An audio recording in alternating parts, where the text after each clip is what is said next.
Good evening. Finally, nagamit na natin yung TRK. Una natin pinalitan dito, change oil filter, air filter, oil filter, spark plug, tsaka yung oxygen sensor. Pero gano'n pa rin, nagloloko pa rin siya. So, next, binalik natin yung stock na exhaust. Then, through the help nung una, okay naman si Patrick. Thank you rin sa effort. Next, dahil pang big bike, wala siyang pang diagnose. Tinulungan tayo ni Kuya Carlo tsaka ni Sir Pilander. Ayun, pinapunta nila dito si Sir Mario.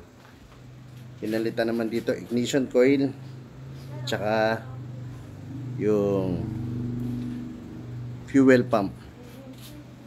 Yan, medyo ngayon nawawala na naman yan. Nawawala na yung check engine. Check natin. Dati pag ginoon to, lumalabas pa rin yung check engine. Ngayon, check natin kung mawawala. Yup. Siyempre dapat unahin natin yung yan.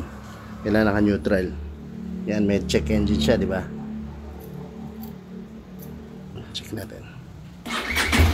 Yun, wala. Good sign. Sa ilaw, silaw sila ron. And hopefully matry siyang ibiyahe.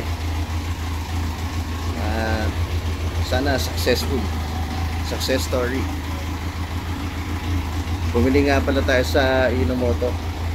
Papalitan natin to, yung may anti-vibrate. Right. Subukan natin siya sa biyahe ngayong weekend. Sana totally okay na siya. Okay, update ko kayo pag biyahe na. Thank you guys. See you.